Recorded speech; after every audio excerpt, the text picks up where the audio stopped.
Hello, welcome to the first of two ref shows this week. The second is a real eye-popper. All will be revealed on that very shortly, in a day or two. But first, so much to talk about from last weekend. Sometimes we have too much, certainly as far as our referees are concerned. Welcome to Keith Hackett and to Mark Halsey. I think it's fair to say we genuinely do try to find the good performances and the good things to say. But Keith, that's very difficult this week. Yeah, I think I'm getting really concerned because I think what we're seeing is falling standards. I think the base of that is really in the appointment process. That's the first thing they need to look at. Who's appointed to which game? You know, I can't get my head around the fact that you've got a guy who goes out and does the Super Cup and final, and they have him 2 weeks on the bounce, sitting on his hands, not doing a Premier League game. And that's a little bit like Mercedes saying to Lewis Hamilton, look, sit out the next race. This is a point you make very well in your blog, and Mark, you were on TalkSport following the weekend, and you made the same point about Mark Clattenburg. Yeah, absolutely, Keith's absolutely spot on. I mean, the first week he was holding the ball up, but the second round of fixtures after international break, he's not out at all. He's absolutely not out at all. And how can we have our #1 referee not at one of the big games? And as I say, we look at the appointing. Keith's made a point about the appointing. Who is doing the appointing? Is it Mike Riley? Is it Kieran Barrett? Or is it Howard Webb? Who's doing the appointment? So you've also raised queries about Martin Atkinson as well. He's had a torrid time lately. I think we have to have some sympathy because he had a couple of back-to-back performances in the Premier League, which I think were substandard, Mersey derby and a derby in London, but then had the incident Serbia, Albania and the riot there, and then he goes up to Newcastle and there's a problem with a big screen. But I think he refereed fine in that one, Keith. I think he got through the game, which I think was all credit to him. You know, we have criticised, he's got some big decisions wrong in recent weeks. I think he just needed probably... He was the guy that they should have parked and said, OK, go and have a few ice creams at the seaside or whatever, rather than actually come out and go. Is that what he used to say to you? Oh, we used to have a few. Yeah. I mean, to be fair, I mean, me and Keith, we had our our differences, didn't we? I mean, and he was the boss, and I respected that. Yeah, we'd have a good talk, and then you respect what Keith says because he's been there, he's done it, and worn a t-shirt. But going back to Martin, I think I absolutely agree with Keith. But the other thing is what they should have done. They should have seen. You know, Martin's had a couple of indifferent games. Pull him out. Don't pull him out the firing line. And also you've got to look. What support did he get afterwards? Where's the coaching system? There's no coaching system anymore at the top level. Everywhere you go in the world, Alan, is you look at golf, you look at cricket, you look at rugby league, rugby union, you look at athletics, you look at any sport in the world, they've all got coaches. Why in a select group? Why have we not got them? I can hear people saying, armchair referees, there's nothing worse than hearing former referees criticising current referees. It's not fair. They wouldn't have liked it in their career. How do you answer that? Well, quite simple. I mean, both Mark and I have had the opportunity of refereeing top games across the world. I was in the middle for 24 years. I don't want to be a guy who sits there and week in, week out is criticising referees. They're colleagues, believe it or not. But what I don't want to happen is that, you know, going back to year 2000, the Premier League, the Football League and the FA said, right, what we're going to do is we're going to have professional referees.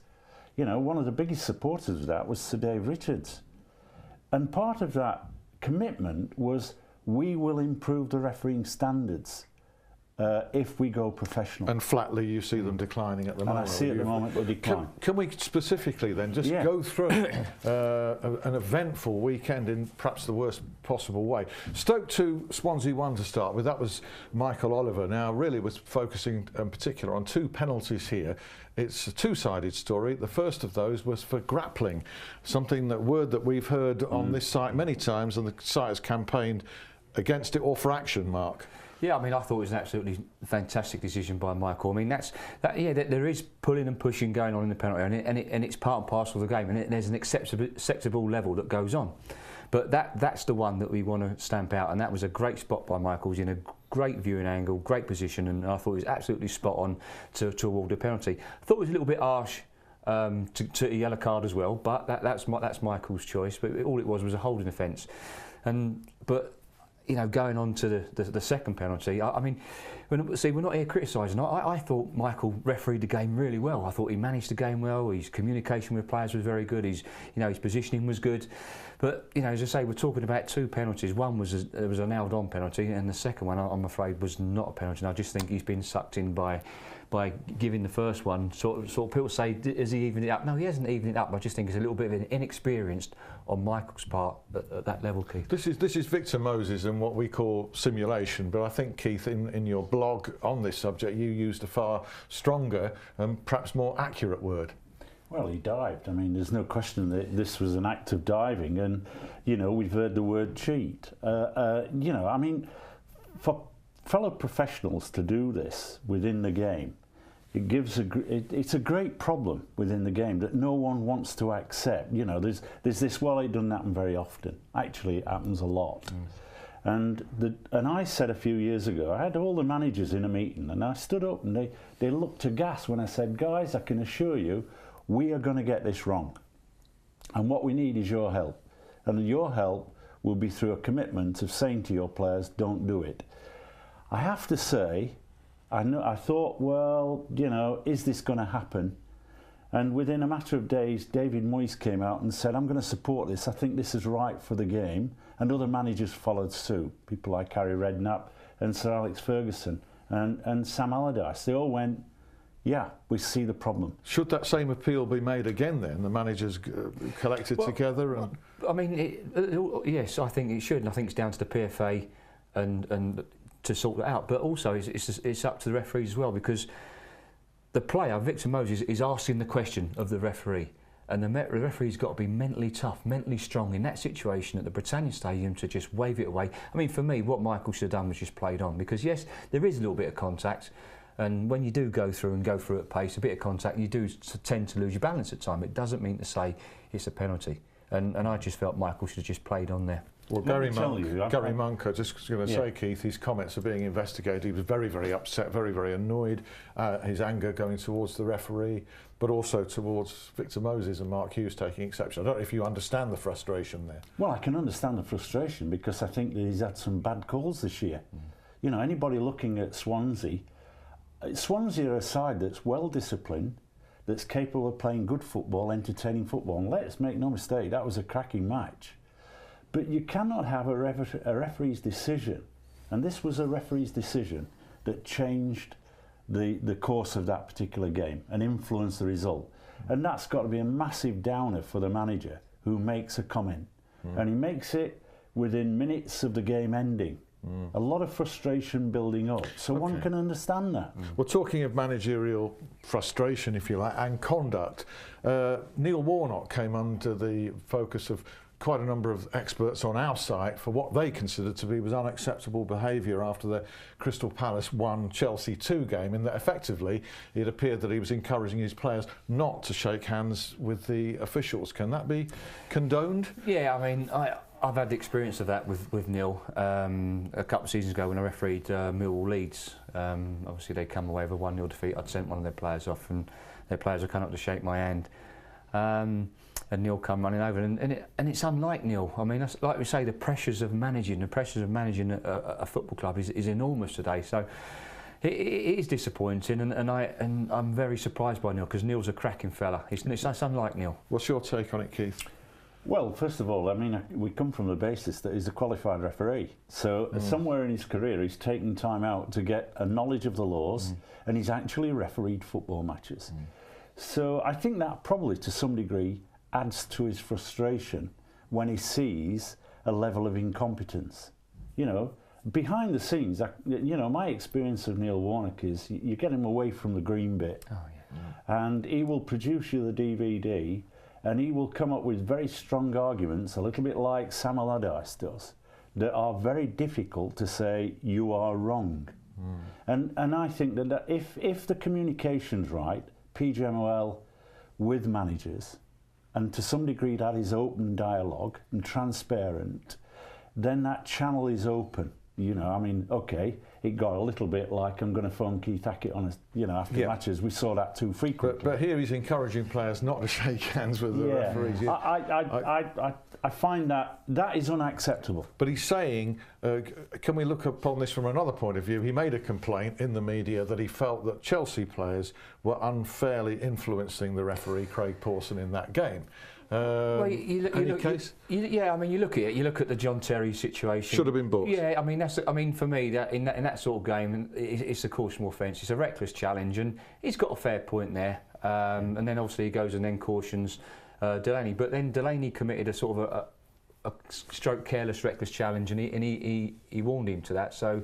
Okay. You know, so to be fair to Craig, should have been pointed to that game. Is he a little bit inexperienced for that game? Is it come too soon for him? Perhaps Neil had a bit of a case, because I think in an experienced referee, when you look at the second caution for Delaney, would an experienced referee would have issued a second yellow card? Because for me. Okay. The Chelsea players lost the ball. Once he's lost that ball, he's then gone down about a second after a tug. Could you have managed that game there?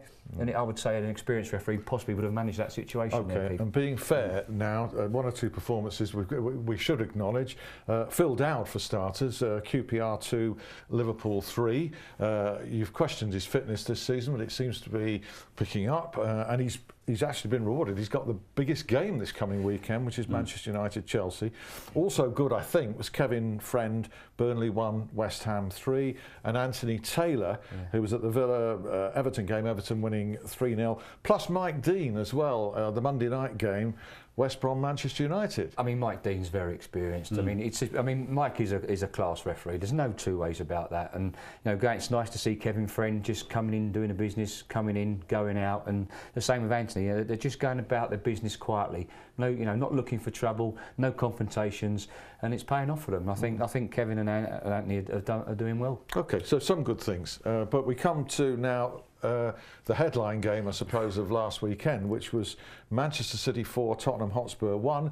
It was refereed by the apparently very much in favour Jonathan Moss. There were 4 penalty calls. There was also a red card call. Your verdicts on those, Mark? I mean, first of all, you've got to look at the appointment. I just don't think. It's not John Moss's fault. It's his third season into the Premier League, and it takes a long time to get the respect of the players. And I don't think he's experienced enough to do that game at this stage of his career. Looking at the 4 penalties, I think you got absolutely 2 were sort of spot on, and I think two were wrong. I mean, I think if you look at the Frank Lampard situation, Frank Lampard's penalty, from where his position was, you'd think that's a penalty. And for me, he was in the wrong position. What he's got to do, he's got to make himself an angle. He's got to come off that. He's just running straight up and down the field. He's got to make an angle. If he makes himself an angle, he sees that not as a penalty. He wouldn't give a penalty. And perhaps even more controversially than that was the debut sending off of Tottenham's Federico Fazio for denying a goal-scoring opportunity. The ball wasn't even at his feet, Keith. It was a cross that might have reached him, might not. I certainly wouldn't have criticised that referee if he'd not sent him off. I mean, the thing is, he's making a judgment that says that Aguero's going to get the ball. I don't think he was. And I think there was sufficient doubt in there to say, look, give the penalty kick, don't look for the additions. Refereeing is a little bit like a midfield player. If you look at good quality midfield players, they develop time. That they've got confidence, and that time and confidence, not arrogance but confidence, is what, if you like, takes apart the difference between a good referee and a top class referee. We expect top class refereeing at the Premier League, and all too often inexperience is coming through because they're going for judgments quickly, and then all of a sudden they're thinking about the consequences. And whereas, John Moss is still in the Premier League this coming weekend. I forget the game, but he's got a game in the middle. I don't know what they're trying to do to him. Yeah. To be honest, I mean, look, this isn't about us recommending demotion for a referee. What we're saying is, look, sit with the board for a couple of matches, come out and have a rest from it, and rebuild your reputation. there's not enough talking going on, in my opinion, amongst the referees and the PGMOL management team. And I think also they're losing that little edge that they might have an assessor in the stand who can actually quietly say, you needed to think about it and hold on to the whistle. I think he's come out.